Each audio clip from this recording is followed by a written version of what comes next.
Adebola. My slide is a bit long, but I'll try and wrap everything up within 5 minutes. The technology driving the energy space, the renewable energy space, is actually helping people, everyday lives, everyday individuals out of poverty. It's helping every economy in Africa. Every single economy is being impacted. And there are key technologies that's being used within the energy space driving that particular sector. Some of the things that renewable energy is doing for us is creating jobs, skills. It's actually helping livelihoods, public services. It's bringing innovation into our communities. And I will give you use cases of how it's actually doing this. So these are some of the technology that is being used to drive this economy. We have the IoT, robotics, sensors technology, 3D, blockchain, AI. This technology is used by the providers to enable it. So for example, within the financial service sector, payment collection is a big problem for people within the energy space. For people in the rural sector that need to pay for energy, they have a problem with payments. Imagine in Nigeria, most people are not financially included into the financial space. Most people in the rural community they don't have bank accounts, they don't have mobile money wallet because mobile money doesn't work in Nigeria as at now. So how can they now pay for energy? So with the advent of technology of providing energy on a pay-go model, the pay-go model is similar to where you can pay in installments in little bits till you're able to offset that payment. So all of these things driven by different technology providers that's enabling the people within the energy space. So within the energy space, there are so many technologies that is enabling the energy sector. Then one of the other use cases is the smart metering.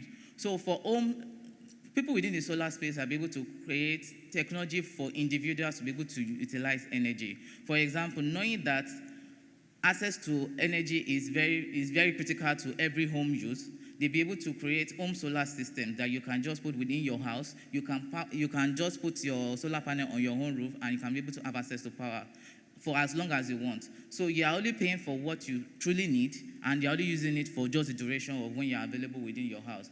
And since it's a pay-go model, you can own it at the end of the period that you have paid for it. In that way, that technology is actually helping every home in Africa have access to power in a very convenient way for you as the individual.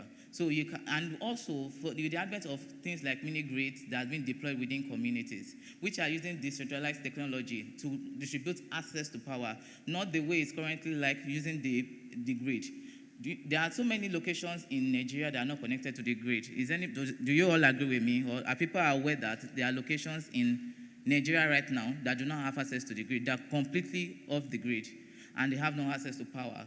So, but with the technology within the renewable energy space, specifically solar in this case, they have been able to deploy mini-grid technologies, which is decentralized for communities so that they can access power, they can take care of their farm, irrigation, and all of those things. All right, I was trying to give a case study here of how M-Pesa, the advent of technology within the mobile financial services, transformed a section of Africa, which is, for example, in Kenya. M-Pesa, the technology that was used helped to transform the lives of people within that environment. So they were basically financially excluded from before, but with technology and deploying the mobile payment service for them, they were able to bring more people within the financial space. Until today, it's a case study all over Africa for how technology has improved lives. And this is similar to how that can be done in energy space. So for energy, you need things like data. You need data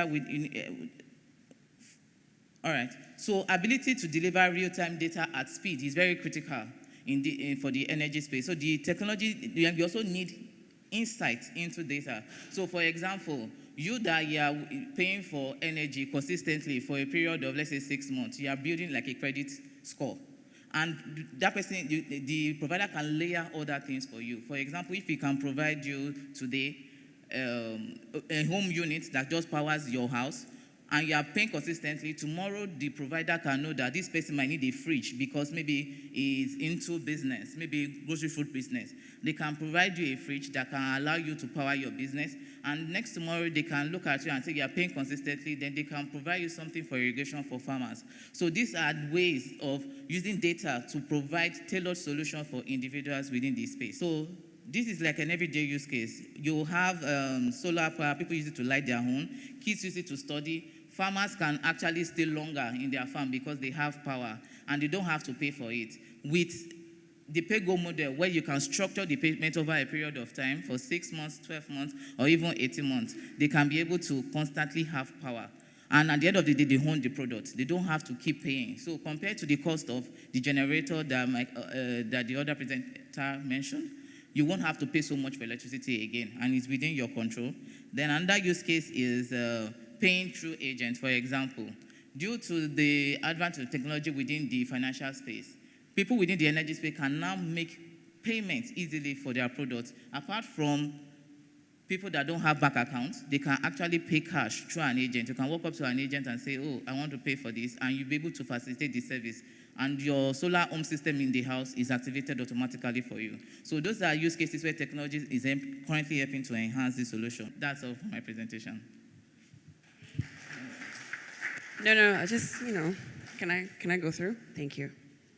Thank you. So, in summary, can technology help us in this industry? The answer is yes. The answer is yes. And it's already helping us. That's basically it. And the technology we were talking about, I heard payments and data. So we're looking for our fintech friends, and then we're looking for people that do reports or gather information. Yes. So you already gather report and information, because for the home solar use, you know the usage of every home that has access to your system, because you have data for those users. So for the technology that they deploy, for example, the home solar system, you can tell the usage of the people using it to say this is the capacity that they need. Maybe it's just the tower. Is that the only data you think we should be collecting? Yeah, that's not the only data that is being collected. You also collect the data of the community, of what they need in terms of, based on the power usage, what else can they do in terms of, apart from powering my house, what else can I do? I want to use it to enhance my business. So what business in this case? And so that means you need more capacity, you'll be able to power more, you'll be able to do so many other things. So it's not just about home use, it's about actually business and everyday life. And improving the economic activity of the country, basically. Yes. Thank you very much. Thank you. A round of applause, please.